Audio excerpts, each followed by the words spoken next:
So, can you introduce yourselves first? Yes, I'm RJ Minnie. I work on the AMC. Well, used to work on the AMC show Breaking Bad. I'm currently working on a show called Switch to Birth at the moment.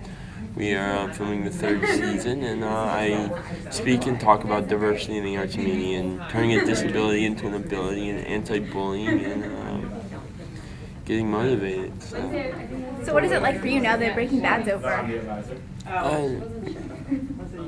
It's fine. I love the finale. I love what Vince and the writers did with it. You know, every amazing story has to have an amazing ending, and we were lucky enough to have that amazing ending. We were lucky enough to have actually an ending. So many shows just get cut off. So many shows just fizzle out, and we did not fizzle out. There was not one thing about Breaking Bad's finale and Breaking Bad's ending that it was a fizzle. It truly was an amazing ending, and we did the best, and I hope Vince is happy with what Brian and Aaron and everyone what we got to create. So. What was it like for you when the show got so popular? I loved it. Well, it's weird. It's, you know, the show's gotten popular in like the last year and a half, and it's still weird because I'm like, you know, that was like 5 years ago. And you're just not watching it. I give people a little bit because of it, but I'm just happy that they're watching. I'm happy that they enjoy it. I'm happy that people can relate to it. That people want to rewatch it. That people want to see more. And it's weird that we're done, but I'm happy that they want to see more because it's something to like nudge them with, you know. Yeah, and are you worried that people are going to compare your future works with Breaking Bad? As long as if it's as good as Breaking Bad is, I don't care what you compare it to. I just hope to stay the same game, to stay the same level, and continuing to hone what I'm doing, and to continue to hone and learn from what I make and what I do. And as long as they're watching, I don't mind.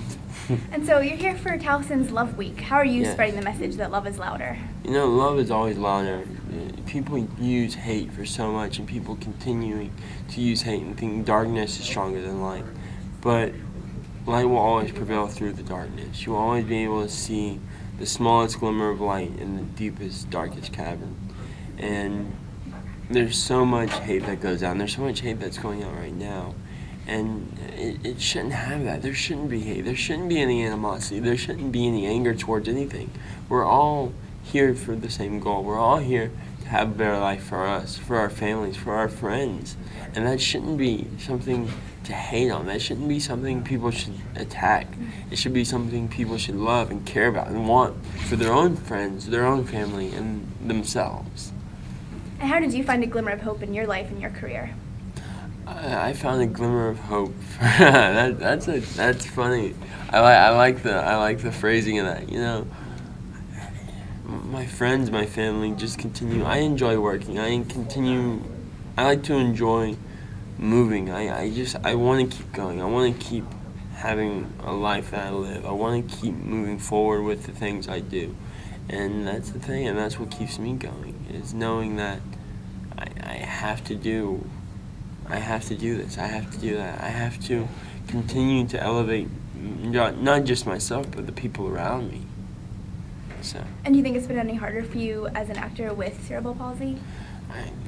It's hard enough being an actor in general. I mean, having a disability just adds on to that.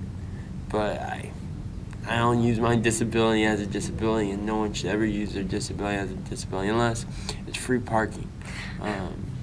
That's quite nice. Sadly enough, I do not have that, but I have friends that have free parking, and I love to use it.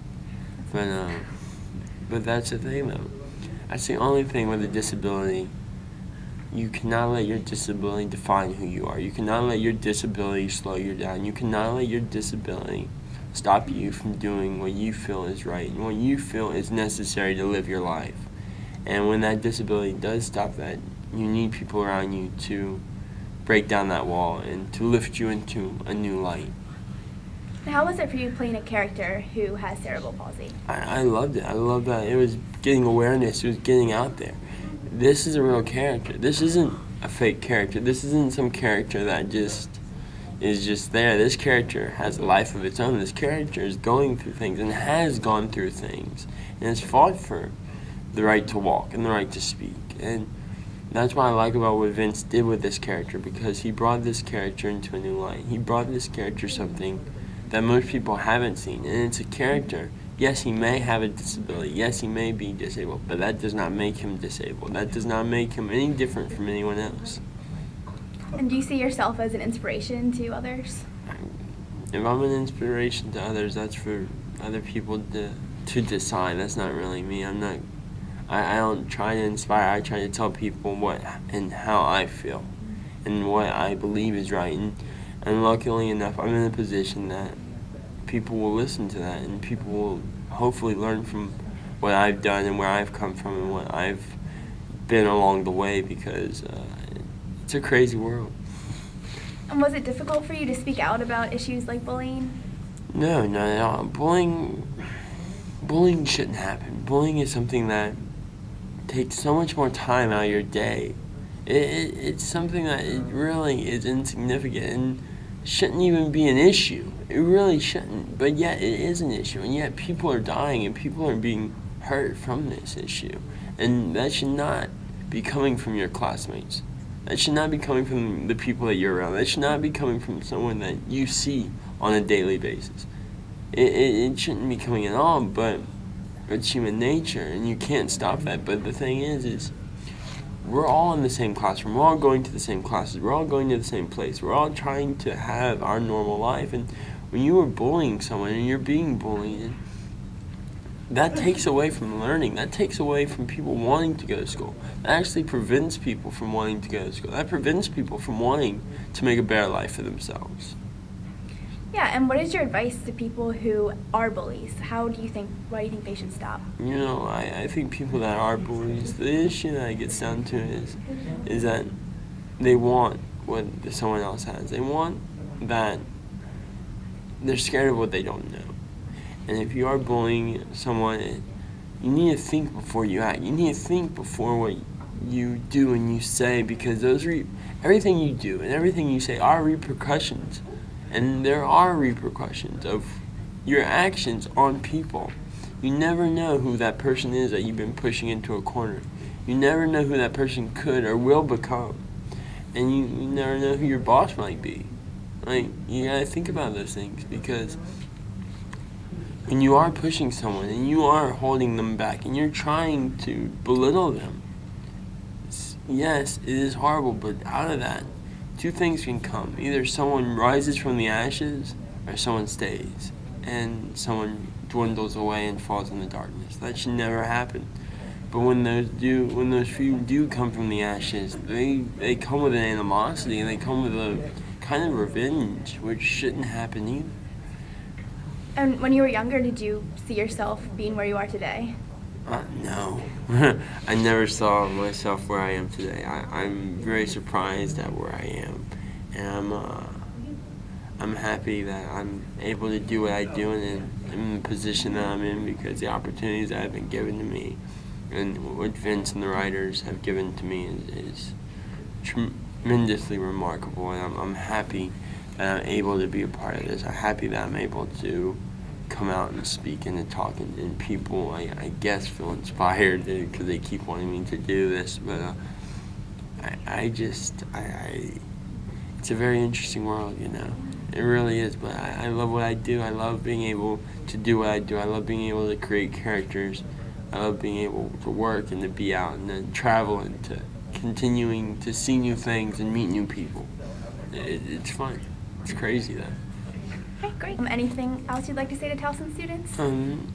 Yeah, just stay strong. Keep moving forward. Don't let people try to challenge you, and don't let people. And when they do challenge you, don't let them break you down. Use those challenges and build yourself up, and go through those challenges and go break the barriers that people are setting for you, because you're the only one holding yourself back. You have the potential to do whatever you want.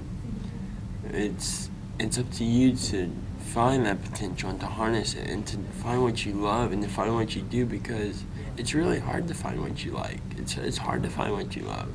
It's not easy anymore. It's like they used to give you 3 options in school. Now they give you 100 options. And just to always try to be as happy as you can, because it doesn't get any easier after this. I promise you that.